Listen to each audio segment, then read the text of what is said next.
যুক্তরাষ্ট্রের জন্য লাভজনক না হলে ইরানের সঙ্গে চুক্তি নয় জানালেন ট্রাম্প। হরমুজে অবরোধ জোরদারে যুদ্ধজাহাজ মোতায়েন, ওয়াশিংটনের সংকেতের অপেক্ষায় তেল আবিব। লেবাননে যুদ্ধবিরতির মেয়াদ ৩ সপ্তাহ বাড়ানোর ঘোষণা ট্রাম্পের। হিজবুল্লাহ ইসরায়েল পাল্টাপাল্টি হামলা অব্যাহত, সাংবাদিক হত্যার ঘটনায় জাতিসংঘের নিন্দা। গাজায় 2 দশকেরও বেশি সময় পর প্রথম পৌর নির্বাচন, নতুন রাজনৈতিক অধ্যায়ের ইঙ্গিত বলছেন বিশ্লেষকরা। উপত্যকা সহ পূর্ব জেরুজালেমেও দখলদারদের তাণ্ডব, ঘরবাড়ি ধ্বংস। এবং ভারতের পশ্চিমবঙ্গে বিধানসভা নির্বাচনের প্রথম দফায় ভোট পড়েছে 93%, সর্বোচ্চ রেকর্ড বলছে নির্বাচন কমিশন। জয়ের সমীকরণ মেলাতে ব্যস্ত তৃণমূল ও বিজেপি।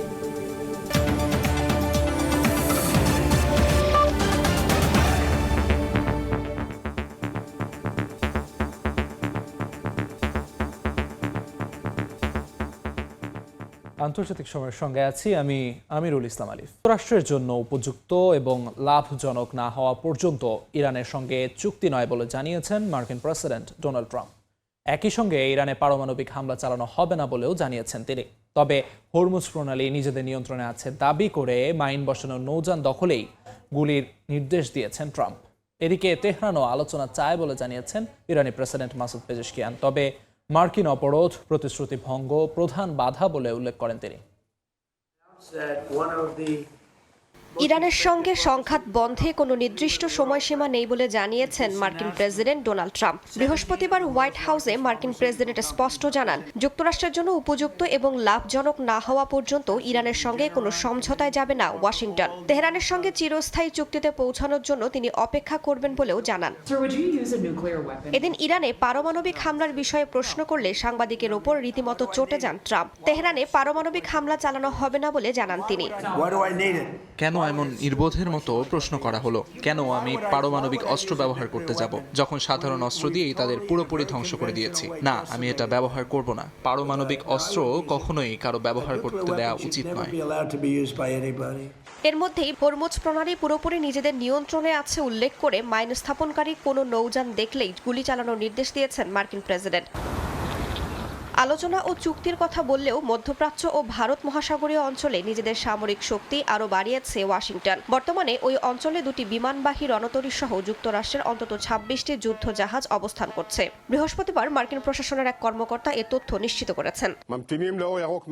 এদিকে ইরানের নতুন সর্বোচ্চ নেতা ও দেশটির জ্বালানি অবকাঠামোয় হামলা চালাতে ইসরায়েল প্রস্তুত বলে জানিয়েছেন দেশটির প্রতিরক্ষা মন্ত্রী ইসরায়েল কাটজ। বলেন, হামলার জন্য যুক্তরাষ্ট্রের সবুজ সংকেতের অপেক্ষায় আছে তেল আবিব। যুদ্ধ বন্ধে ইরানও আলোচনা ও সমঝোতা চায় বলে জানিয়েছেন দেশটির প্রেসিডেন্ট মাসুদ পেজেশকিয়ান। তবে মার্কিন অবরোধ, অঙ্গীকার লঙ্ঘন ও হুমকি ধামকি আলোচনায় বাধা হয়ে দাঁড়িয়েছে বলে উল্লেখ করেন তিনি। যুক্তরাষ্ট্রের সঙ্গে উত্তেজনার জেরে ঐক্যের বার্তা দিয়েছেন ইরানি নেতারা। রাইসা জান্নাত, সময় সংবাদ। শান্তি চুক্তি নিয়ে আলোচনা হলেও যুদ্ধ বন্ধের শর্তে একমত হতে পারছে না যুক্তরাষ্ট্র ও ইরান। বিশ্লেষকরা বলছেন, এই দোলাচলের পেছনে সবচেয়ে বড় কারণ দুই পক্ষের অবিশ্বাস। এক্ষেত্রে কূটনীতির পথে হাঁটলেও সিদ্ধান্ত ধীর গতিতে আসবে বলে মনে করছেন সমালোচকরা। ইরান যুক্তরাষ্ট্র শান্তি চুক্তির প্রক্রিয়া আবারও থমকে গেছে। নিজেদের শর্ত থেকে এক চুলও নড়তে নারাজ দুই দেশ। বিশ্লেষকরা বলছেন, ট্রাম্প ও ইরানের মধ্যে বিশ্বাসের অভাবই শান্তি প্রতিষ্ঠার পথে বাধা হয়ে দাঁড়িয়েছে। এই অবিশ্বাসের কেন্দ্রেই রয়েছে ইরান পরমাণু চুক্তি থেকে যুক্তরাষ্ট্রের একতরফা সরে আসার সিদ্ধান্ত।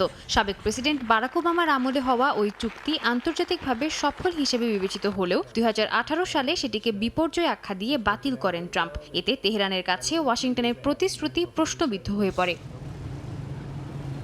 পরবর্তী সময়ে জো বাইডেন প্রশাসন চুক্তি পুনরুজ্জীবনের চেষ্টা করলেও ইরান স্পষ্ট নিশ্চয়তা চায় ভবিষ্যতে আবার যেন তা বাতিল না হয়। কিন্তু মার্কিন রাজনৈতিক কাঠামো এমন নিশ্চয়তা দিতে অক্ষম। ফলে আলোচনার টেবিলে শুরু থেকেই সন্দেহের ছায়া থেকে যায়।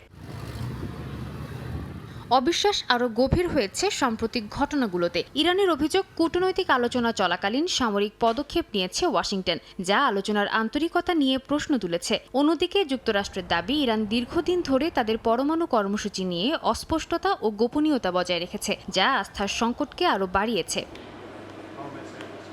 এই দ্বিমুখী অবিশ্বাসের মধ্যে চুক্তির কাঠামো জটিল হয়ে উঠেছে। বিশ্লেষকরা বলছেন ইরানকে তাদের পারমাণবিক কর্মসূচি শিথিল বা ইউরেনিয়াম হস্তান্তর করতে হতে পারে, যা তাদের জন্য অপরিবর্তনীয় ছাড়। বিপরীতে যুক্তরাষ্ট্রকে নিষেধাজ্ঞা শিথিল করার মতো শর্তে রাজি হতে হবে, যেটি বেশ পরিবর্তনীয়। এক্ষেত্রে চুক্তি থেকে পাওয়া সুবিধার ভার যুক্তরাষ্ট্রের দিকেই ঝুঁকছে।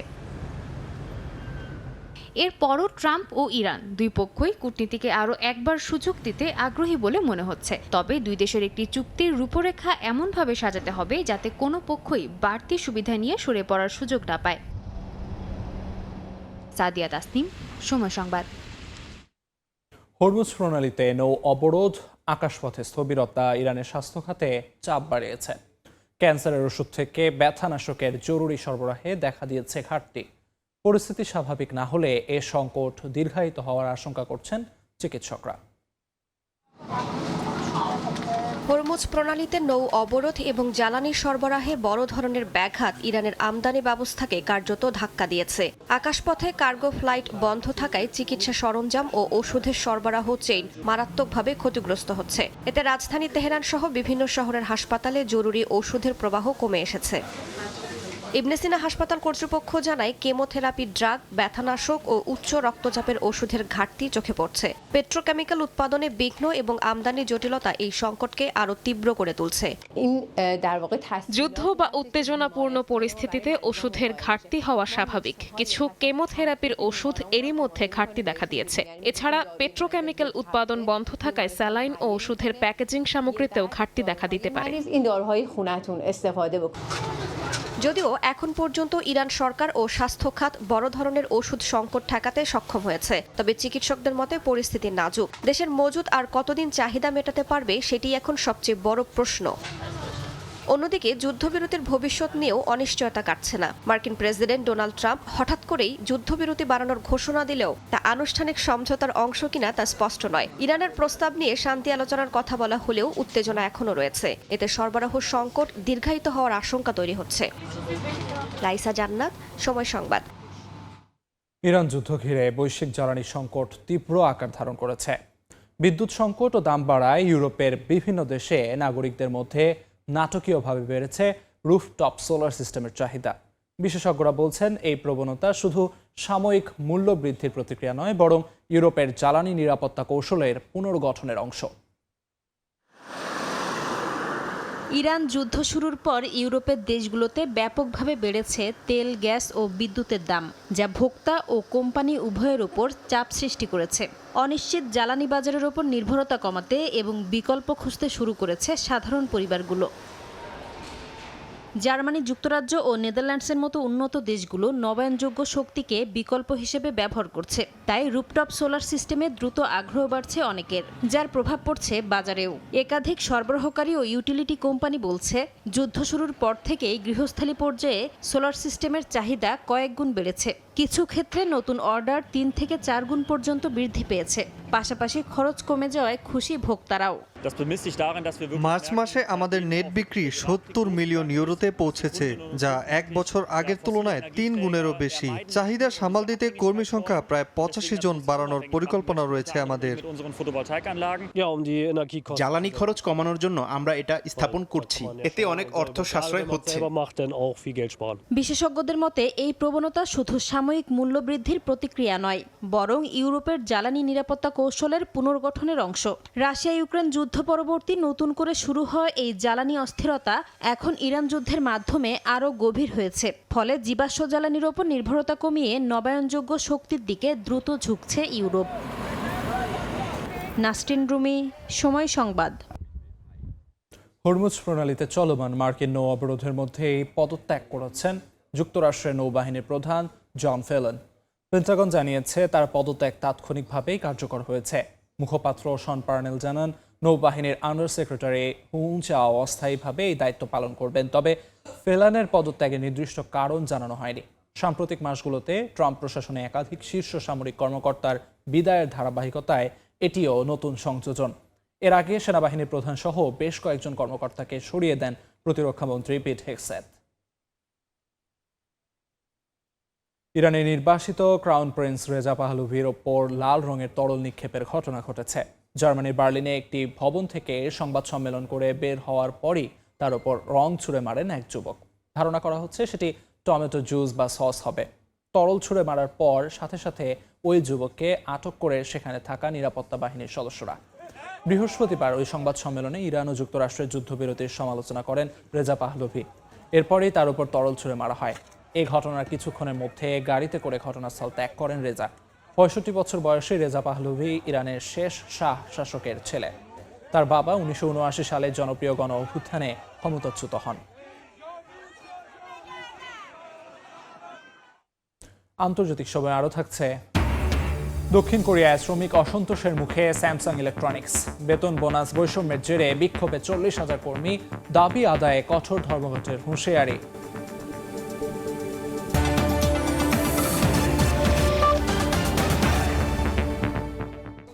লেবানন ইসরায়েল যুদ্ধবিরতির মেয়াদ 3 সপ্তাহ বাড়ানোর ঘোষণা দিয়েছেন মার্কিন প্রেসিডেন্ট ডোনাল্ড ট্রাম্প। হোয়াইট হাউসে দুদেশের প্রতিনিধিদের সঙ্গে বৈঠকের পর কথা জানান তিনি। এদিকে যুদ্ধবিরতির মধ্যেও লেবাননে অব্যাহত রয়েছে ইসরায়েল ও হিজবুল্লাহর মধ্যে পাল্টাপাল্টি হামলা। ইসরায়েলের গোলাবর্ষণে দক্ষিণাঞ্চলে অন্তত 3 জন নিহত ও 2 জন আহত হয়েছেন। সাংবাদিক আমাল খলিল নিহতের ঘটনায় তীব্র নিন্দা জানিয়েছে জাতিসংঘ। স্থানীয় সময় বৃহস্পতিবার হোয়াইট হাউসে ওভাল অফিসে মার্কিন প্রেসিডেন্ট ডোনাল্ড ট্রাম্পের সঙ্গে বৈঠকে বসেন ইসরায়েল ও লেবাননের প্রতিনিধিরা। এ সময় ট্রাম্পের সঙ্গে ছিলেন মার্কিন ভাইস প্রেসিডেন্ট জেডি ভ্যান্স, পররাষ্ট্রমন্ত্রী মার্কো রুবিও এবং ইসরায়েল ও লেবাননে নিযুক্ত মার্কিন রাষ্ট্রদূত। বৈঠক শেষে বৈরুত তেল আবিব আরও 3 সপ্তাহের জন্য যুদ্ধবিরতিতে সম্মত হয়েছে বলে জানিয়েছেন মার্কিন প্রেসিডেন্ট ডোনাল্ড ট্রাম্প। আলোচনা ভালো হয়েছে উল্লেখ করে হিজবুল্লাহ থেকে লেবাননকে রক্ষা করতে যুক্তরাষ্ট্র তাদের সঙ্গে কাজ করবে বলে জানান মার্কিন প্রেসিডেন্ট। এ সময় ট্রাম্প আরও বলেন, শিগগিরই তিনি একটি বৈঠকের হোস্ট করবেন, যেখানে ইসরায়েলের প্রধানমন্ত্রী বিনিয়ামিন নেতানিয়াহু ও লেবাননের প্রেসিডেন্ট জোসেফ আউন থাকবেন। লেবানন ও ইসরায়েলের উচ্চপদস্থ কর্মকর্তাদের সঙ্গে আমাদের একটি দুর্দান্ত বৈঠক হয়েছে। তারা আরও 3 সপ্তাহের জন্য যুদ্ধবিরতিতে সম্মত হয়েছেন। আমরা আশা করি তেমনটাই ঘটবে, তবে তাদের হিজবুল্লাহর বিষয়টিও মাথায় রাখতে হবে। আমরা মনে করি আগামী কয়েক সপ্তাহের মধ্যে লেবাননের প্রেসিডেন্ট ও ইসরায়েলের প্রধানমন্ত্রী এখানে আসবেন।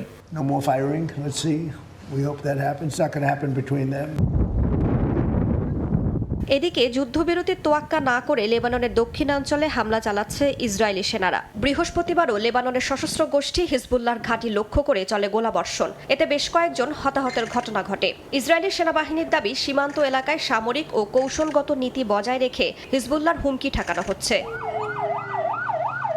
এর আগে নেতানিয়াহু বাহিনীর হামলায় নিহত হন সাংবাদিক আমাল খলিল, আহত হন এক ফটো সাংবাদিকও। স্থানীয় গণমাধ্যম জানায়, রিপোর্টিংয়ের সময় প্রথম হামলার পর আশ্রয় নেয়া বাড়িটিও লক্ষ্যবস্তুতে পরিণত হয়। উদ্ধার কার্যক্রম বাধাগ্রস্ত হওয়ায় কয়েক ঘণ্টা পর ধ্বংসস্তূপ থেকে আমাল খলিলের মরদেহ উদ্ধার করা হয়। বৃহস্পতিবার দক্ষিণ লেবাননের বাইসারিয়েই আমাল খলিলকে শেষ বিদায় জানাতে জড়ো হন শোকাহতরা। এদিন তাইরি অঞ্চলে লেবানন ইসরায়েল যুদ্ধে নিহত হিজবুল্লাহ সদস্যদেরও জানাজা হয়। সাংবাদিক হত্যার তীব্র নিন্দা জানিয়েছে জাতিসংঘ। আমাল খলিল হত্যার নিরপেক্ষ তদন্তের পাশাপাশি বেসামরিকদের নিরাপত্তা নিশ্চিত করতে সব পক্ষকে আহ্বান জানায় সংস্থাটি। ইসরায়েলের বিমান হামলায় লেবানিজ সাংবাদিক আমাল খলিল নিহতের ঘটনায় আমরা তীব্র নিন্দা জানাচ্ছি। আমালের পরিবার, বন্ধু এবং সহকর্মীদের প্রতি গভীর সমবেদনা প্রকাশ করছি। একই সঙ্গে এই ঘটনায় আহত অন্য সাংবাদিকদের দ্রুত ও পূর্ণ আরোগ্য কামনা করছি। লেবানন কর্তৃপক্ষ জানিয়েছে, মার্চে পুনরায় সংঘাত শুরুর পর থেকে প্রায় 2,500 মানুষের মৃত্যু হয়েছে। নিহত হয়েছেন প্রায় 27 জন সাংবাদিক। রাইসা জান্নাত, সময় সংবাদ। দক্ষিণ লেবাননে সামরিক অভিযানের আড়ালে চলছে ব্যাপক লুটপাট। ঘরবাড়ি থেকে শুরু করে ব্যবসা প্রতিষ্ঠান কিছুই বাদ যাচ্ছে না দখলদার বাহিনীর হাত থেকে। খোদ ইসরায়েলি সংবাদ মাধ্যম হারেটসের অনুসন্ধানে উঠে এসেছে এমন ভয়াবহ চিত্র, যেখানে কমান্ডিং অফিসারদের চোখের সামনে মোটরসাইকেল থেকে শুরু করে ঘরের সোফাও ট্রাকে তুলছে ইসরায়েলি সেনারা। লেবাননের দক্ষিণাঞ্চলে ধ্বংসযজ্ঞের সমান্তরালে চলছে সম্পদে লুটপাট। ইসরায়েলি সেনারা সাধারণ মানুষের বাড়ি ও ব্যবসা প্রতিষ্ঠানে ঢুকে দেদারসে চুরি করছে মূল্যবান সব সামগ্রী। শখের মোটরসাইকেল, ঘরের টেলিভিশন কিংবা দেয়ালের দামি পেইন্টিং। সেনাদের কাছে এখন সবই যেন যুদ্ধের ট্রফি। এমনকি সোফা আর কার্পেটের মতো আসবাবপত্র রেহাই পাচ্ছে না দখলদারদের হাত থেকে। নিজেদের নাম গোপন রেখে হারেতসের কাছে এমন জঘন্য কর্মকাণ্ডের সাক্ষ্য দিয়েছেন খোদ ইসরায়েলি সেনারাই। তাদের ভাষ্যমতে এই লুটপাট কোনো গোপন বিষয় নয়, বরং সবার সামনেই চলছে প্রকাশ্য উৎসব। লুট করা মালামাল কোনো রাখঢাক ছাড়াই সামরিক যানবাহনে তোলা হচ্ছে। সবচেয়ে উদ্বেগের বিষয় হলো মাঠ পর্যায়ের ছোট বড় সব কমান্ডিং অফিসার এই চুরির বিষয়ে পুরোপুরি অবগত, কিন্তু এটি বন্ধে কোনো কার্যকর পদক্ষেপ নেওয়া হচ্ছে না। ইসরায়েলি বাহিনী শৃঙ্খলামূলক ব্যবস্থা নেওয়ার দাবি করলেও বাস্তব চিত্র বলছে ভিন্ন কথা। ঊর্ধ্বতন কর্মকর্তাদের নীরবতা মূলত সেনাদের এই অপরাধে আরও উৎসাহিত করছে বলে মনে করছেন সংশ্লিষ্টরা। মালিহা সুহুরওয়ার্দী, সময় সংবাদ। যুদ্ধবিরতি সত্ত্বেও গাজায় থামছে না রক্তপাত। ইসরায়েলের অব্যাহত হামলায় প্রিয়জনদের মরদেহও মিলছে না গাজাবাসীর। পূর্ব জেরুজালেমেও ছড়িয়ে পড়েছে সংঘাত। প্রায় 50টি ফিলিস্তিনি বাড়ি ধ্বংসের পর পরিস্থিতি পরিদর্শনে যান ইউরোপীয় কূটনীতিকরা। বেসামরিক নাগরিক এবং অবকাঠামো সুরক্ষার আহ্বান জানিয়েছে জাতিসংঘ। এর মধ্যেই দেইর আল বালায় শনিবার অনুষ্ঠিত হতে যাচ্ছে 2 দশকের বেশি সময় পর প্রথম পৌর নির্বাচন। গাজা উপত্যকায় যুদ্ধবিরতি কার্যকর থাকলেও অব্যাহত দখলদার ইসরায়েলি বাহিনীর হামলা। বুধবার গাজার মধ্যাঞ্চলে বিস্ফোরণে বেশ কয়েকজন হতাহত হন। প্রত্যক্ষদর্শীরা জানান, বিস্ফোরণের তীব্রতায় নিহতদের অনেকের দেহ ছিন্ন ভিন্ন হয়ে গেছে। পরে রাস্তা থেকে দেহাবশেষ তুলে আনতে হয়েছে স্বজনদের। কেউ যেন আমাদের যুদ্ধবিরতির কথা বলে বোকা না বানায়। কোনো যুদ্ধবিরতির খবর আমাদের কাছে নেই। ইসরায়েলি সেনাবাহিনীর পক্ষ থেকে এ বিষয়ে তাৎক্ষণিক কোনো মন্তব্য করা হয়নি। এদিকে গাজার উত্তরাঞ্চলেও ভয়াবহ পরিস্থিতি। বেত লাহিয়ায় একটি মসজিদের কাছে হামলায় কয়েকজন নিহত হন। একই দিনে খান ইউনিস ও মাঘাজি শরণার্থী শিবিরেও হামলায় প্রাণহানি ঘটে। যুদ্ধবিরতির পর থেকে এখন পর্যন্ত 750-র বেশি ফিলিস্তিনি নিহত হয়েছেন বলে জানিয়েছেন স্থানীয় স্বাস্থ্য কর্মকর্তারা। সংঘাতের প্রভাব ছড়িয়ে পড়েছে পূর্ব জেরুজালেমেও। সিলোয়ান এলাকায় প্রায় 50টি ফিলিস্তিনি বাড়ি ধ্বংসের পর পরিস্থিতি পরিদর্শনে যান ইউরোপীয় কূটনীতিকরা। স্থানীয়দের অভিযোগ, আইনি প্রক্রিয়া ছাড়াই জোর করে উচ্ছেদ করা হচ্ছে তাদের। ইসরায়েলি কর্তৃপক্ষের দাবি, এসব স্থাপনা অবৈধ এবং এলাকাটি পার্ক নির্মাণের জন্য নির্ধারিত। এতে ভবিষ্যৎ রাষ্ট্রের স্বপ্ন নিয়েও শঙ্কায় ফিলিস্তিনিরা। আন্তর্জাতিক আইন অনুযায়ী বেসামরিক নাগরিক এবং অবকাঠামো সুরক্ষার আহ্বান জানিয়েছে জাতিসংঘ। আবাসিক এলাকায় ক্রমাগত হামলা, গোলাবর্ষণ এবং গোলাগুলির খবর বেসামরিক নাগরিকদের নিরাপত্তা নিয়ে উদ্বেগ বাড়িয়ে তুলেছে। আন্তর্জাতিক মানবিক আইন অনুযায়ী বেসামরিক নাগরিক এবং অবকাঠামো সর্বদা সুরক্ষিত রাখতে হবে। এমন বাস্তবতার মধ্যেই শনিবার দেইর আল বালাহ শহরে অনুষ্ঠিত হতে যাচ্ছে 2 দশকেরও বেশি সময় পর প্রথম পৌর নির্বাচন। অল্প ক্ষতিগ্রস্ত এই শহরকে পরীক্ষামূলকভাবে বেছে নেওয়া হয়েছে। প্রায় 70,000 ভোটার অংশ নেবেন এই নির্বাচনে। বিশ্লেষকরা বলছেন, হামাস শাসিত দীর্ঘ প্রশাসনিক নিয়োগ ব্যবস্থার বাইরে এক নতুন রাজনৈতিক অধ্যায়ের ইঙ্গিত দিচ্ছে এই নির্বাচন। রাইসা জান্নাত, সময় সংবাদ। ইয়েমেনে হাউথিদের হাতে আটক 73 জাতিসংঘ কর্মীর নিঃশর্ত মুক্তির দাবি জানিয়েছে সংস্থাটি। দীর্ঘদিন ধরে আটক এই কর্মীদের পরিস্থিতি মানবিক সহায়তাকে ঝুঁকির মুখে ফেলছে বলে সতর্কবার্তা দিয়েছে জাতিসংঘ। সংস্থার মুখপাত্র স্টিফান দুজারিক জানান, 73 জন সহকর্মীর মুক্তি নিশ্চিত করতে কূটনৈতিক প্রচেষ্টা বাড়ানো হয়েছে। এই কর্মীদের মধ্যে অনেকে বছরের পর বছর ধরে বিনা কারণে আটক রয়েছেন বলে অভিযোগ করা হয়। তিনি আরও জানান, জাতিসংঘের এক জ্যেষ্ঠ কর্মকর্তা মুইন ওমানের মাস্কাতে হাউথি প্রতিনিধি, ওমানি কর্মকর্তা এবং বিভিন্ন দেশের রাষ্ট্রদূতদের সঙ্গে বৈঠক করেন। সেখানে আটক সব কর্মীর তাৎক্ষণিক ও নিঃশর্ত মুক্তির আহ্বান জানানো হলেও তারা এখনও হেফাজতে রয়েছেন।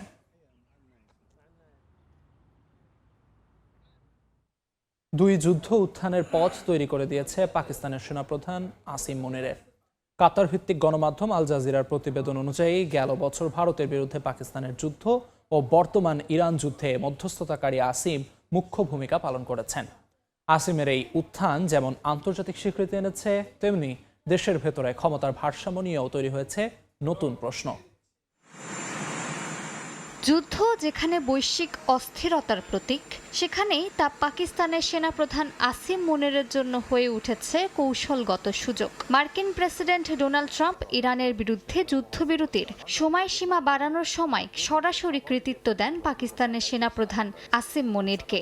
বলেন তার অনুরোধেই এই সিদ্ধান্ত নিয়েছে যুক্তরাষ্ট্র। আল জাজিরার এক প্রতিবেদনে জানানো হয়, এই স্বীকৃতি ইঙ্গিত দেয় ওয়াশিংটন এখন ইসলামাবাদকে একটি কার্যকর মধ্যস্থতাকারী হিসেবে বিবেচনা করছে। প্রতিবেদনে জানানো হয়, পাকিস্তানের এই অবস্থানে পৌঁছানোর পেছনে রয়েছে ধারাবাহিক কূটনীতি। আসিম মুনির দুই দেশের শীর্ষ নেতৃত্ব যেমন JD Vance, Steve Witkoff, Abbas আরাকচির সঙ্গে সরাসরি যোগাযোগ বজায় রাখেন। এতে পাকিস্তান একযোগে যুক্তরাষ্ট্র, ইরান এবং উপসাগরীয় মিত্রদের সঙ্গে সংযোগ ধরে রেখেছে। এই বহুমাত্রিক কূটনীতি মূলত হেজিং স্ট্র্যাটেজি নামে পরিচিত, যেখানে কোনো এক পক্ষের ওপর নির্ভর না করে একাধিক শক্তির সঙ্গে সম্পর্ক ধরে রাখা হয়। মুনিরের এই বৈশ্বিক উত্থান হঠাৎ নয়। এর ভিত্তি তৈরি হয় 2025 সালের ভারত পাকিস্তান সংঘাতের সময়। এই যুদ্ধ তাকে একটি শক্তিশালী সিদ্ধান্ত গ্রহণকারী হিসেবে প্রতিষ্ঠা করে। এরপরই তাকে ফিল্ড মার্শাল পদে উন্নীত করা হয়। পরবর্তী ধাপে সংবিধান সংশোধনের মাধ্যমে তাকে চিফ অফ ডিফেন্স ফোর্সেস করা হয়। বিশ্লেষকদের মতে আসিম মুনিরের এমন উত্থান ক্ষমতার কেন্দ্রীকরণের ঝুঁকি তৈরি করছে, কারণ এই কাঠামোতে একজন ব্যক্তির হাতে কৌশলগত, সামরিক ও আংশিক রাজনৈতিক প্রভাব একত্রিত হচ্ছে। মালিহা সুহরওয়ার্দী, সময় সংবাদ। বিচ্ছিন্ন কিছু ঘটনার মধ্যেও শান্তিপূর্ণভাবে শেষ হয়েছে ভারতের পশ্চিমবঙ্গ বিধানসভার প্রথম পর্বের ভোট গ্রহণ। মুর্শিদাবাদ, বীরভূম, দক্ষিণ দিনাজপুরে কয়েকটি ঘটনায় নির্বাচন কমিশন তদন্ত শুরু করেছে। তবে ইতিহাসের সর্বোচ্চ ভোটের দিকে এগোচ্ছে রাজ্যটি। ভোট পড়েছে 93% বেশি। এক দফার ভোট হয়েছে দক্ষিণ ভারতের তামিলনাড়ু রাজ্যেও। বিস্তারিত জানাচ্ছেন সুব্রত আচার্য। সকাল থেকে এভাবেই লম্বা লাইনে দাঁড়িয়ে গণতান্ত্রিক উৎসবে সামিল হতে দেখা গেছে পশ্চিমবঙ্গের 16 জেলার ভোটারদের। বেলা বাড়ার সঙ্গে সঙ্গে দীর্ঘ হয়েছে ভোটের লাইনও। নারী পুরুষ, প্রবীণ ও নতুন ভোটার সবাই সারিবদ্ধভাবে উৎসব মুখর পরিবেশে ভোট দিয়েছেন। ভোট দেন শুভেন্দু অধিকারী, সুকান্ত মজুমদার সহ অনেক বিজেপি নেতা ও হেভিওয়েট প্রার্থী। কংগ্রেস প্রার্থী মৌসুম বেনজির নূর, তৃণমূল নেতা গৌতম দেবও ভোট দিয়েছেন নিজেদের ভোট কেন্দ্রে। গেলাম, ভোট দিলাম। 3 জন মাত্র অফিসার আছেন, বাকি পার্টির এজেন্ট আছেন। খুব শান্তিপূর্ণ, সুন্দর জায়গা। 2407 কোম্পানি কেন্দ্রীয় বাহিনী মোতায়েন করা হলেও একেবারে সহিংসতাহীন নির্বাচন করতে পারেনি নির্বাচন কমিশন। ভোটের দিন দুপুরে মুর্শিদাবাদের নওদায় প্রথম ভোট সহিংসতার দৃশ্য দেখা যায়। ভোট কেন্দ্র থেকে ভোট দিয়ে ফেরার পথে আম জনতা উন্নয়ন পার্টির প্রধান হুমায়ুন কবিরের গাড়ি বহরে চড়াও হয় একদল দুষ্কৃতকারী। এরপর বীরভূমের খয়রাসোলে পুলিশ ও কেন্দ্রীয় বাহিনীর ওপর ইটপাটকেল নিক্ষেপ করা হয়। পুলিশও লাঠিচার্জ করলে পরিস্থিতি আরো উত্তপ্ত হয়ে ওঠে। সেখানে বেশ কয়েকটি গাড়ি ভাঙচুর করার ঘটনাও ঘটে। তবে সহিংসতায় কোনো প্রাণহানির ঘটনা ঘটেনি। এদিন শান্তিপূর্ণভাবে 234 আসন বিশিষ্ট তামিলনাড়ু বিধানসভার ভোট গ্রহণও সম্পূর্ণ হয়েছে। ভোট দেন কেটিপির প্রধান থালাপতি বিজয়। ভোট দিয়েছেন দক্ষিণী সুপারস্টার রজনীকান্ত। আগামী 4 মে এই দুই রাজ্য ছাড়াও আসাম, কেরালা ও পুদুচেরিতে হওয়া বিধানসভা নির্বাচনের ফল একসঙ্গে প্রকাশ করা হবে। সুব্রত আচার্য, সময় সংবাদ, ভারত। ভারতের পশ্চিমবঙ্গে বিধানসভার প্রথম দফা ভোট শেষ হতেই জয়ের সমীকরণ মেলাতে ব্যস্ত বিজেপি ও তৃণমূল। নির্বাচনী জনসভায় মোদি মমতার কথার লড়াইয়ে উত্তপ্ত রাজনীতির মাঠ। দুই পক্ষই নিজেদের শ্রেষ্ঠত্ব প্রমাণের মরিয়া চেষ্টা চালাচ্ছে। দ্বিতীয় দফার ভোটের প্রচার শেষ হবে 27 এপ্রিল। বিস্তারিত জানাচ্ছেন সুব্রত আচার্য। ভারতের পশ্চিমবঙ্গ বিধানসভা নির্বাচনের প্রথম দফায় 152 আসনের রায় দিয়েছেন 3,60,00,000 ভোটার। ভোট শেষ হওয়ার পরপরই জয়ের ব্যবধান নিয়ে শুরু হয়েছে চুলচেরা বিশ্লেষণ। বিজেপি ও তৃণমূল উভয় পক্ষই বেশিরভাগ আসনে জয়ের ব্যাপারে আশাবাদী। দ্বিতীয় দফার প্রচারে এসে ভোটারদের দীর্ঘ সারি দেখে উচ্ছ্বাস প্রকাশ করেন ভারতের প্রধানমন্ত্রী নরেন্দ্র মোদী। 4 মে বিপুল ব্যবধানে জয়ের ঘোষণা দিয়ে তিনি মমতা বন্দ্যোপাধ্যায়কে মিষ্টির সঙ্গে ঝালমুড়ি খাওয়ানোর কথাও বলেন। कि झालमुरी ने भी कुछ लोगों को जन्नाटेदार झटका दिया है। झालमुरी मैंने खाई, लेकिन झाल टीएमसी को लगी है। প্রধানমন্ত্রীর এই মন্তব্যের পাল্টা জবাব দিতে দেরি করেননি তৃণমূল নেত্রী মমতা বন্দ্যোপাধ্যায়ও। বলেন জয়ের পর তিনিও দিল্লিতে ভেলপুরি নিয়ে যাবেন। একই সঙ্গে প্রথম দফার ভোটে বিজেপিকে রাজনৈতিকভাবে নিশ্চিহ্ন করে দেওয়ার দাবিও করেন মুখ্যমন্ত্রী। আজকে আপনি বলছেন জিতে আপনি ঝালমুড়ি খাবেন, আপনাকে ভেলপুরি পাঠাবো, দিল্লিতে পাওয়া যায়, ঝালমুড়ি দিল্লিতে পাওয়া যায় না। আগামী 29 এপ্রিল দ্বিতীয় ও শেষ দফার ভোট। কলকাতা ও দক্ষিণবঙ্গের 14 জেলার 142 আসনের ভোট হবে সেদিন। এই আসনগুলো মূলত তৃণমূলের শক্তিশালী ঘাঁটি হিসেবেই পরিচিত। আর তাই মমতার এই দুর্গে হানা দিতে কোমর বেঁধে মাঠে নেমেছেন নরেন্দ্র মোদী। সুব্রত আচার্য, সময় সংবাদ, পশ্চিমবঙ্গ, ভারত। সম্পর্কের নতুন উচ্চতায় পৌঁছালো ভারত। নতুন চুক্তি অনুযায়ী সেনা মোতায়েন থেকে শুরু করে সরঞ্জাম আদান প্রদান সবকিছুতেই এখন থেকে বিশেষ সুবিধা পাবে দুই দেশ। একই সঙ্গে S-400 ক্ষেপণাস্ত্র সিস্টেমের বাকি অংশ সরবরাহের ঘোষণায় নতুন মাত্রা পেয়েছে মস্কো দিল্লি কৌশলগত সম্পর্ক। পশ্চিমাদের নজর এড়িয়ে সামরিক সহযোগিতার এই নিবিড় বন্ধন যেন বিশ্ব রাজনীতিতে এক নতুন সমীকরণের ইঙ্গিত দিচ্ছে। রাশিয়া ও ভারতের মধ্যে ঐতিহাসিক এক সামরিক সমঝোতা এখন বাস্তবায়নের পথে। চলতি বছরের 12 জানুয়ারি থেকে কার্যকর হয়ে চুক্তির আওতায় একে অপরের ভূখণ্ডে সেনা সদস্য, রণতরী এবং সামরিক বিমান মোতায়েন করতে পারবে দুই দেশ। বিশেষ এই চুক্তিতে সর্বোচ্চ 3000 সেনা, 10টি বিমান এবং 5টি রণতরী একই সাথে উপস্থিত থাকার সুযোগ রাখা হয়েছে, যা মূলত দুর্যোগ মোকাবেলা এবং যৌথ মহড়ার ক্ষেত্রে দুই দেশের সামরিক সক্ষমতাকে আরও বাড়িয়ে তুলবে। এই সমঝোতার ফলে রাশিয়ার বন্দরগুলোতে ভারতীয় রণতরী এবং আকাশে রুশ যুদ্ধবিমানের চলাচল আগের চেয়ে অনেক বেশি সহজ হবে। শুধু সেনা মোতায়েনই নয়, লজিস্টিক বা রসদ সরবরাহের ক্ষেত্রেও একে অপরকে সর্বোচ্চ ছাড় দেবে মস্কো দিল্লি। দুই দেশের মধ্যকার এই আইনি কাঠামো মূলত প্রতিরক্ষা খাতে দীর্ঘমেয়াদী এবং টেকসই অংশীদারিত্বের একটি বড় মাইল ফলক হিসেবে দেখা হচ্ছে। অন্যদিকে 2018 সালের চুক্তি অনুযায়ী ভারতকে S-400 anti aircraft missile system সরবরাহের কাজও প্রায় শেষ পর্যায়ে। ভারতে নিযুক্ত রুশ রাষ্ট্রদূত ডেনিস আলিপভ জানিয়েছেন, নির্ধারিত সময়সূচি মেনেই বাকি সরঞ্জামগুলো খুব দ্রুত নয়াদিল্লির হাতে তুলে দেওয়া হবে। শুধু S-400 নয়, সুখোই 57 ফাইটার জেট এবং AK-203 রাইফেল তৈরির মতো স্পর্শকাতর প্রজেক্টগুলোতেও দুই দেশের গোপনীয়তা বজায় রেখে কাজ চলছে। বিশ্লেষকরা বলছেন, পশ্চিমাদের নজর এড়িয়ে সামরিক সহযোগিতার এই নিবিড় বন্ধন যেন বিশ্ব রাজনীতিতে এক নতুন সমীকরণের ইঙ্গিত দিচ্ছে। রাহানুল রানা, সময় সংবাদ। স্টিল টেক মানে গুণগত মানের নিশ্চয়তা। It's all about stainless style. বেতন ও বোনাস বৈষম্যকে কেন্দ্র করে তীব্র শ্রমিক অসন্তোষের মুখে পড়েছে দক্ষিণ কোরিয়ার শীর্ষ প্রযুক্তি জায়ান্ট স্যামসাং ইলেকট্রনিক্স। বোনাস কাঠামোর স্বচ্ছতা এবং ঊর্ধ্বসীমা বাতিলের দাবিতে বিক্ষোভ করেছেন প্রায় 40,000 কর্মী। দাবি আদায়ে আগামী 21 মে থেকে টানা 18 দিনের কঠোর ধর্মঘটের হুঁশিয়ারি দিয়েছে শ্রমিক ইউনিয়ন। দ্রুত আলোচনার মাধ্যমে বিষয়টি সমাধানে আগ্রহের কথা জানিয়েছে প্রতিষ্ঠানটি। দক্ষিণ কোরিয়া থেকে মোহাম্মদ হানিফের রিপোর্টে বিস্তারিত। বেতন বৃদ্ধি ও বোনাসের বৈষম্য দূর করার দাবিতে দক্ষিণ কোরিয়ার স্যামসাং ইলেকট্রনিক্সের প্রায় 40,000 শ্রমিক নজিরবিহীন বিক্ষোভ করেছেন। সিউলের বিশাল সেমিকন্ডাক্টর কমপ্লেক্সে এই সমাবেশে বোনাসের ঊর্ধ্বসীমা বাতিল এবং লভ্যাংশের অংশীদারিত্বের দাবি জানান শ্রমিকরা। এই উত্তেজনা এশিয়া প্রযুক্তি শিল্পে নতুন সংকটের আভাস দিচ্ছে।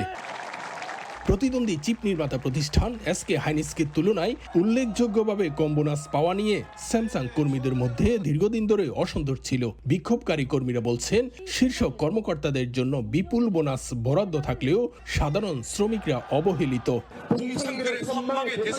অনেক সহকর্মী SK হাইনিক্সে চলে যাচ্ছেন। বেতন ব্যবধান এতটাই বেড়েছে যে এটা কর্মীদের সিদ্ধান্তে সরাসরি প্রভাব ফেলছে। শ্রমিক ইউনিয়নের প্রধান দাবিগুলোর মধ্যে রয়েছে মূল বেতনের 7% বাড়ানো এবং কোম্পানির মোট পরিচালনার মুনাফার 15% বোনাস হিসাবে বরাদ্দ করা। দাবি না মানলে আগামী 21 মে থেকে 18 দিনের টানা কঠোর ধর্মঘটে যাওয়ার হুঁশিয়ারি দিয়েছে 90,000 সদস্যের শ্রমিক ইউনিয়ন। এদিকে স্যামসাং কর্তৃপক্ষ জানিয়েছে, তারা দ্রুত আলোচনার মাধ্যমে বিষয়টি একটি সম্মানজনক সমাধানে পৌঁছাতে আগ্রহী। তবে শ্রমিকদের দাবির বিপরীতে ব্যবস্থাপনার পক্ষ থেকে মোট মুনাফার 10% বোনাস হিসেবে দেওয়ার প্রস্তাব করা হয়েছে। স্যামসাং শ্রমিক ইউনিয়নের সদস্য সংখ্যা বর্তমানে 90,000 ছাড়িয়েছে, যা দক্ষিণ কোরিয়ায় কোম্পানির মোট কর্মী বাহিনীর 70%-এরও বেশি। বিশেষজ্ঞদের মতে শেষ পর্যন্ত আলোচনার মাধ্যমে উভয় পক্ষের মধ্যে একটি সমঝোতায় পৌঁছানোর সম্ভাবনা সবচেয়ে বেশি। দক্ষিণ কোরিয়া থেকে মোহাম্মদ হানিফ, সময় সংবাদ। আন্তর্জাতিক সময় আরও থাকছে। যুক্তরাষ্ট্রের নিউ ইয়র্ক অঙ্গরাজ্যের সিনেটে 14 এপ্রিল বাংলা নববর্ষ ঘোষণার রেজুলেশন গৃহীত। উত্থাপন করেন 3 সিনেটর। জাঁকজমকপূর্ণ উৎসবে বর্ষবরণ উদযাপন। জাপানের উত্তর উপকূলে বিধ্বংসী দাবানলে দিশেহারা সাধারণ মানুষ। আগুনে পুড়ে গেছে প্রায় 150 হেক্টর বনভূমি, যার প্রভাব পড়েছে লোকালয়েও। জীবন বাঁচাতে এলাকা ছেড়ে চলে গেছেন কয়েক হাজার বাসিন্দা, তবে এখন পর্যন্ত কোনো প্রাণহানির খবর পাওয়া যায়নি। আগুন নিয়ন্ত্রণে কাজ করছে দমকল বাহিনীর কয়েকশো কর্মী। ধোঁয়া আর আগুনের লেলিহান শিখায় ধূসর জাপানের উত্তরাঞ্চলের আকাশ। বুধবার থেকে শুরু হওয়া এই দাবানল দ্রুত ছড়িয়ে পড়ছে বনাঞ্চল ছাপিয়ে লোকালয়ে। এর মধ্যে ওৎসুচি শহরের উজুসি ও কিরকিরি জেলায় আগুনের তীব্রতা সবচেয়ে বেশি। পাহাড়ি ঢাল বেয়ে নেমে আসা আগুন মুহূর্তেই গ্রাস করছে বিশাল বনাঞ্চল। আগুনের ভয়াবহতা বিবেচনায় ওৎসুচি এলাকার প্রায় 700 পরিবারের 800-র বেশি মানুষকে দ্রুত ঘরবাড়ি ছাড়ার নির্দেশ দিয়েছে কর্তৃপক্ষ। ইতোমধ্যে 7টি ভবন ক্ষতিগ্রস্ত হওয়ার খবর পাওয়া গেছে, যার মধ্যে একটি বসতবাড়িও রয়েছে। ক্ষতিগ্রস্ত এলাকাগুলো থেকে বাসিন্দাদের সরিয়ে নিতে সর্বোচ্চ সতর্কতা অবলম্বন করা হচ্ছে বলে জানিয়েছে জাপান সরকার। গত বছরও একই অঞ্চলে জাপানের ইতিহাসের অন্যতম ভয়াবহ দাবানলের ঘটনা ঘটে। সেবার প্রায় 3000 হেক্টর বনভূমি ভস্মীভূত হয়, প্রাণ হারান একজন। তবে এবারের অগ্নিকাণ্ডে এখন পর্যন্ত কোনো প্রাণহানির খবর পাওয়া যায়নি। বাতাসের গতিবেগ ও শুষ্ক আবহাওয়ার কারণে আগুন নিয়ন্ত্রণে বেগ পেতে হচ্ছে বলে জানায় দমকল বাহিনী। রবিউল ইসলাম আওলাদ, সময় সংবাদ। জাপানে জীবনযাত্রার ব্যয় বৃদ্ধির ধাক্কা লেগেছে দেশটির আইকনিক ভেন্ডিং মেশিন ব্যবসায়। বাড়তে থাকা খরচ সামলাতে না পেরে 2027 সালের মধ্যে 20,000 মেশিন সরিয়ে নেওয়ার ঘোষণা দিয়েছে ডাইডু হোল্ডিংস। আর নিজেদের ব্যবসা গুটিয়ে নিচ্ছে পোক্কা সাপ্পোরো নামের আরেক প্রতিষ্ঠান। আকাশছোঁয়া বিদ্যুৎ বিল আর রক্ষণাবেক্ষণ খরচের চাপে জনপ্রিয় এই সেবাটি এখন অস্তিত্ব সংকটে। জাপান থেকে শাকিল মাহমুদের রিপোর্টে বিস্তারিত।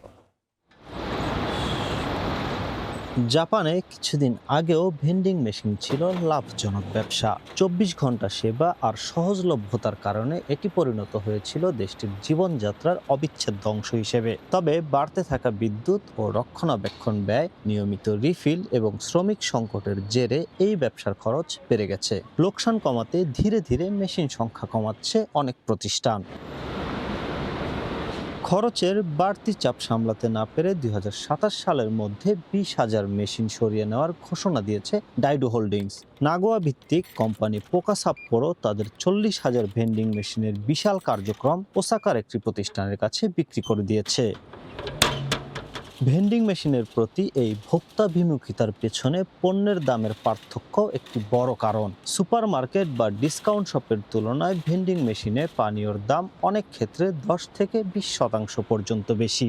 মূল্যস্ফীতির এই সময়ে জাপানিরা এখন খরচ বাঁচাতে বাড়তি সচেতন। ফলে সামান্য কিছু অর্থ সাশ্রয় করতেও তারা ভেন্ডিং মেশিনের পরিবর্তে সস্তা বিকল্প দোকানের দিকে ঝুঁকছে, যা সরাসরি প্রভাব ফেলছে এই খাতে। জীবনযাত্রার পরিবর্তনের পাশাপাশি পরিবেশ সচেতনতাও ভেন্ডিং মেশিনের জনপ্রিয়তায় ভাটা ফেলেছে। প্লাস্টিক বর্জন ও নিজস্ব পানির বোতল ব্যবহারের প্রবণতা বাড়ায় বাইরের পানীয় কেনার হার কমছে উল্লেখযোগ্যভাবে। তবে পুরোপুরি হারিয়ে না গেলেও টিকে থাকার লড়াইয়ে এখন বড় পরিবর্তনের মধ্যে দিয়ে যাচ্ছে এই ব্যবসা। হয়তো ভবিষ্যতে কেবল জরুরি এলাকা কিংবা কৌশলগত পয়েন্টগুলোতেই দেখা মিলবে জাপানের এই চিরচেনা ভেন্ডিং মেশিনের। জাপানের টোকিও থেকে মোহাম্মদ শাকিল মাহমুদ, সময়। আন্তর্জাতিক সময়। যুক্তরাষ্ট্রের লুইজিয়ানা অঙ্গরাজ্যে একটি শপিং মলে বন্দুক হামলায় একজন নিহত ও 6 জন আহত হয়েছেন। পুলিশ জানায় বৃহস্পতিবার ফুড কোর্টের ভেতরে দুই পক্ষের মধ্যে কথা কাটাকাটির এক পর্যায়ে উভয় পক্ষই গুলি চালানো শুরু করে। এতে আশপাশে থাকা ক্রেতারাও গুলির শিকার হন। গুলির শব্দে আতঙ্ক ছড়িয়ে পড়ে পুরো শপিং মলে। প্রাণ বাঁচাতে বিভিন্ন জায়গায় আশ্রয় নেন ক্রেতারা। এ ঘটনায় 5 জনকে আটক করে চলছে জিজ্ঞাসাবাদ, তবে এখনও কাউকে আনুষ্ঠানিকভাবে গ্রেফতার করা হয়নি। পুলিশ বলছে সিসিটিভি ফুটেজ বিশ্লেষণ করে কতজন গুলি চালিয়েছে এবং কতটি অস্ত্র ব্যবহৃত হয়েছে তা নিশ্চিত করার চেষ্টা চলছে। যুক্তরাষ্ট্রের রাজধানী ওয়াশিংটন ডিসিতে নবম স্ট্রিট টানেলে একটি বাসে আগুন লাগার ঘটনা ঘটেছে। বৃহস্পতিবার আগুন লাগার পর টানেল জুড়ে ধোঁয়া ছড়িয়ে পড়ে। দ্রুত উদ্ধার অভিযান চালিয়ে নিরাপদে সরিয়ে নেওয়া হয় যাত্রী ও যানবাহন। কোনো হতাহতের ঘটনা ঘটেনি। আগুন লাগার কারণ এখনো নিশ্চিত করা যায়নি বলে জানিয়েছে কর্তৃপক্ষ। চলছে তদন্ত। যুক্তরাষ্ট্রের ওয়েস্ট ভার্জিনিয়ায় একটি রাসায়নিক দুর্ঘটনায় অন্তত 2 জন নিহত হয়েছেন। ক্যাটালিস্ট রিফাইনার্স কারখানায় গ্যাস লিকের ঘটনায় অসুস্থ হয়ে হাসপাতালে ভর্তি হয়েছেন অন্তত 20 জন। কানাউহা কাউন্টির কর্মকর্তারা জানান, কারখানাটি বন্ধ করার প্রস্তুতির সময় এই দুর্ঘটনা ঘটে। প্রাথমিকভাবে ধারণা করা হচ্ছে রাসায়নিক বিক্রিয়ার ফলে প্রাণঘাতী হাইড্রোজেন সালফাইড গ্যাস ছড়িয়ে পড়ে। ঘটনাস্থলের 1 মাইল এলাকা জুড়ে শেল্টার ইন প্লেস নির্দেশ জারি করা হয় এবং জরুরি উদ্ধারকারী দল দ্রুত সেখানে পৌঁছে পরিস্থিতি নিয়ন্ত্রণে কাজ শুরু করে। যুক্তরাষ্ট্রের ওভাল অফিসে স্বাস্থ্যসেবা বিষয়ক অনুষ্ঠানের সময় হঠাৎই সবার নজর কাড়ে একটি ছোট্ট শিশুর উপস্থিতি। আনুষ্ঠানিক আলোচনার মাঝে শিশুটিকে ঘুরে বেড়াতে ও খেলতে দেখা যায়, যা পরিবেশকে কিছুটা হালকা ও প্রাণবন্ত করে তোলে। অনুষ্ঠানে উপস্থিত অতিথি ও কর্মকর্তাদের মধ্যেও হাসির রেশ ছড়িয়ে পড়ে। কঠোর নীতি নির্ধারণী আলোচনার মাঝেও এমন একটি স্বতঃস্ফূর্ত মুহূর্ত সামাজিক মাধ্যমে দ্রুত ছড়িয়ে পড়ে। অনেকেই এটিকে মানবিক ও উষ্ণ অভিজ্ঞতা হিসেবে দেখছেন। আন্তর্জাতিক অপরাধ আদালতে ফিলিপিন্সের সাবেক প্রেসিডেন্ট রদ্রিগো দুতের্তের বিরুদ্ধে মানবতা বিরোধী অপরাধের প্রমাণ পেয়েছেন বিচারকরা। বৃহস্পতিবার 3 বিচারকের বেঞ্চ জানায়, দুতের্তে তার ডাভাও সিটির মেয়র থাকা অবস্থায় এবং পরে প্রেসিডেন্ট হিসেবে দায়িত্ব পালনকালে হত্যাকাণ্ডে জড়িত ছিলেন। 2016 থেকে 2022 সাল পর্যন্ত প্রেসিডেন্ট থাকা দুতের্তেকে গত বছর গ্রেফতার করে নেদারল্যান্ডসে হেগে নিয়ে যাওয়া হয়। বিচারকদের 50 পৃষ্ঠার রায়ে বলা হয়, দুতের্তে অভিযুক্ত অপরাধীদের নিষ্ক্রিয় করতে একটি নীতি তৈরি, প্রচার এবং বাস্তবায়ন করেছিলেন। প্রসিকিউটরদের মতে 2011 সাল থেকে পুলিশ ও হিট স্কোয়াড সদস্যরা তার নির্দেশে বহু হত্যাকাণ্ড চালায়। সরকারি হিসেবে 6000-এর বেশি আর মানবাধিকার সংস্থাগুলোর হিসেবে তা 30,000 পর্যন্ত হতে পারে, যদিও দুতের্তে সব অভিযোগ অস্বীকার করেছেন। International Criminal Court is now in session. Lord John to co-panel. এল সালভাদরে একসঙ্গে 486 গ্যাং নেতার বিরুদ্ধে ভার্চুয়াল বিচার শুরু হয়েছে। কুখ্যাত সিকট কারাগারের ভেতরে টেলিভিশন স্ক্রিনের সামনে বসিয়ে শত শত অভিযুক্ত গ্যাং নেতার বিরুদ্ধে ভার্চুয়াল বিচার চলছে। হাতকড়া ও পায়ে শিকল পরানো অবস্থায় বৃহস্পতিবার শুনানিতে অংশ নেন তারা। দেশটির আদালত জানিয়েছে, 486 জন শীর্ষ নেতার বিরুদ্ধে এই বিচার চলছে, যাদের বিরুদ্ধে 2012 থেকে 2022 সালের মধ্যে সংঘটিত 47,000-এর বেশি অপরাধের অভিযোগ আনা হয়েছে। অভিযোগের মধ্যে রয়েছে হত্যা, নারী নিধন, চাঁদাবাজি, অস্ত্র পাচার, গুম এবং বিদ্রোহের মতো গুরুতর অপরাধ। এদিকে মানবাধিকার সংস্থাগুলোর অভিযোগ, এই কারাগারে অমানবিক পরিবেশ, নির্যাতন, সার্বক্ষণিক নজরদারি এবং আইনজীবীর সঙ্গে যোগাযোগের সুযোগ না থাকার মতো গুরুতর লঙ্ঘন ঘটছে।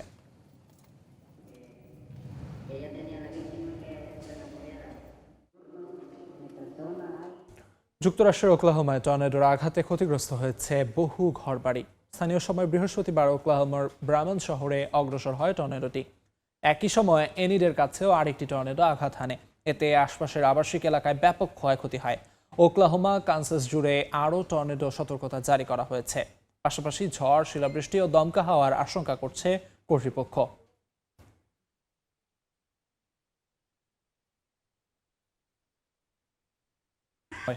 মালদ্বীপে অবৈধ অভিবাসীদের বিরুদ্ধে চলমান অপারেশন কুরাঙ্গের 3য় ধাপ শুরু হচ্ছে 2 মে।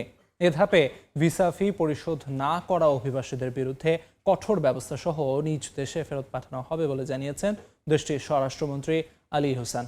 তবে অভিযান বাস্তবায়ন হলে প্রবাসী বাংলাদেশিরাই সবচেয়ে বেশি ভুক্তভোগী হতে পারে বলে আশঙ্কা করছেন সংশ্লিষ্টরা। খন্দকার ওমর ফারুকের তথ্য, ছবিতে বিস্তারিত। 2024 সালের 2 মে থেকে মালদ্বীপে কর্মরত অভিবাসী কর্মীদের তথ্য সংগ্রহের জন্য দেশটির বর্তমান সরকার বিশেষ অভিযান পরিচালনা শুরু করে, যার মধ্যে অপারেশন কুরাঙ্গি ছিল অন্যতম। বৃহস্পতিবার এক সংবাদ সম্মেলনে দেশটির স্বরাষ্ট্রমন্ত্রী আলী ইহুসান জানান, এই অভিযান পরিচালনার আগে মাত্র 28.97% অভিবাসী বৈধভাবে কর্মরত ছিলেন। বাকিদের কোনো সঠিক তথ্য ছিল না। তবে গত 2 বছর ধরে অপারেশন কুরাঙ্গির অধীনে অভিযান পরিচালনায় সেই সংখ্যা 62% উন্নীত হয়। মালদ্বীপের স্বরাষ্ট্রমন্ত্রী আরও জানান ২,৯৩৩ জন অভিবাসী কর্মী এখনও তাদের বিবরণ জমা দেননি। আগামী ১ বছরের মধ্যে তাদেরও এই নিয়মের আওতায় আনা হবে। এ লক্ষ্যে আগামী ২ মে থেকে শুরু হচ্ছে অপারেশন কুরাঙ্গের ৩য় পর্যায়ের অভিযান। এই ধাপে ভিসা ফি পরিশোধ না করা সহ প্রয়োজনীয় তথ্য প্রদানে ব্যর্থ অভিবাসীদের বিরুদ্ধে কঠোর ব্যবস্থা সহ নিজ দেশে ফেরত পাঠানো হবে বলে জানান তিনি। তবে অভিযান বাস্তবায়ন হলে প্রবাসী বাংলাদেশিরা বেশি ভুক্তভোগী হতে পারেন বলে আশঙ্কা করা হচ্ছে। এই এপ্রিলের মধ্যে ভিসা ফি আপডেট এবং পেমেন্ট না করা হবে। মালদ্বীপ সরকার কোনো কিছু না শুনে তারা সরাসরি বাংলাদেশে তাদেরকে ফেরত পাঠিয়ে দিবে। আমি এই দেশে বৈধভাবে আছি, আমি চাইবো আপনারা যারা আছেন 30 তারিখের ভিতরে আপনারা ভিসা ফি ধাক্কান, তা না হলে 1 তারিখের মধ্যে 1 তারিখের পর থেকে আপনাদেরকে দরপাক করা শুরু হবে। অভিযানে কোনো ধরনের স্থানীয় প্রভাব বা সুপারিশ গ্রহণ করা হবে না। যে কেউ একবার আটক হলে তাকে ছাড়িয়ে নেওয়ারও সুযোগ থাকবে না। তাই সবাইকে মালদ্বীপের আইন মেনে চলার জন্য কঠোরভাবে সতর্ক করেছে কর্তৃপক্ষ।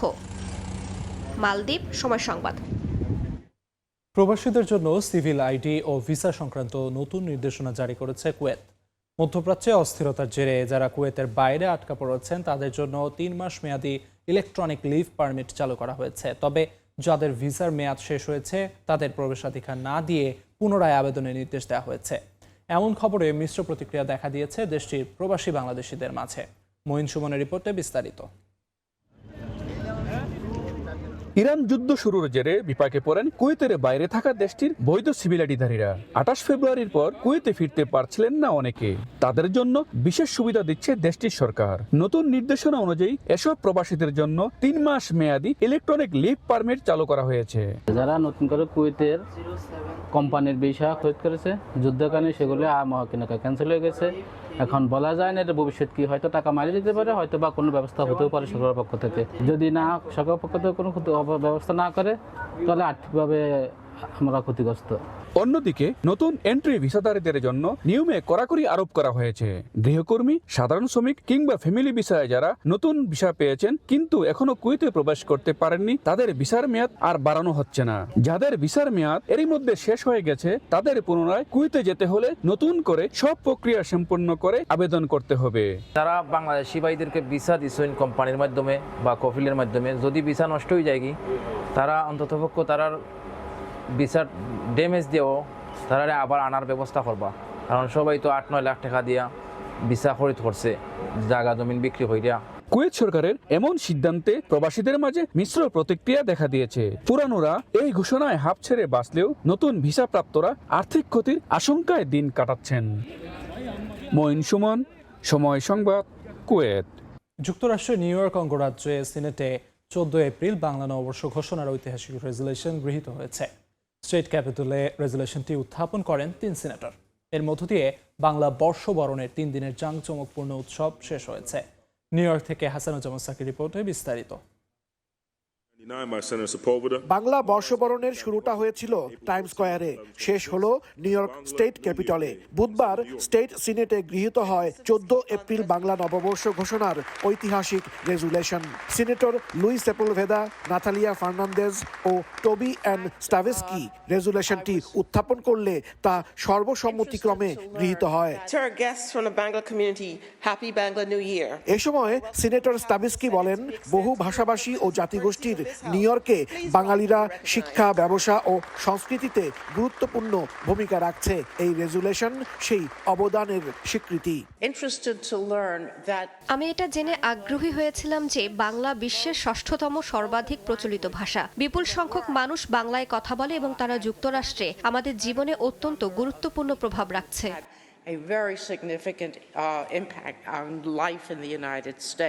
এই উপলক্ষে আয়োজিত এক অনুষ্ঠানে উপস্থিত ছিলেন প্রায় 50 জন প্রবাসী বাঙালি। আমাদের সন্তানরাও আমেরিকার প্রেসিডেন্ট হবে, এটি সেই রকম একটি সিঁড়ি। It's a great honor for us and we hope to contribute to the growth of America and make America the truly diverse country that it is. পরে মহিতোষ তালুকদার তাপসের পরিচালনায় সাংস্কৃতিক অনুষ্ঠানের মধ্য দিয়ে শেষ হয় দিনব্যাপী আয়োজন। হাসানুজ্জামান সাকি, সময় সংবাদ, আলবানি, নিউ ইয়র্ক। আন্তর্জাতিক সময়ের শীর্ষ সংবাদগুলো জানিয়ে দিচ্ছি আরেকবার। যুক্তরাষ্ট্রের জন্য লাভজনক না হলে ইরানের সঙ্গে চুক্তি নয় জানালেন ট্রাম্প। হরমুজে অবরোধ জোরদারে যুদ্ধ জাহাজ মোতায়েন, ওয়াশিংটনের সংকেতের অপেক্ষায় তেল আবিব। লেবাননে যুদ্ধবিরতির মেয়াদ 3 সপ্তাহ বাড়ানোর ঘোষণা ট্রাম্পের। হিজবুল্লাহ ইসরায়েল পাল্টাপাল্টি হামলা অব্যাহত, সাংবাদিক হত্যার ঘটনায় জাতিসংঘের নিন্দা। এবং ভারতের পশ্চিমবঙ্গে বিধানসভা নির্বাচনের প্রথম দফায় ভোট পড়েছে 93%, সর্বোচ্চ রেকর্ড বলছে নির্বাচন কমিশন। জয়ের সমীকরণ মেলাতে ব্যস্ত তৃণমূল ও বিজেপি।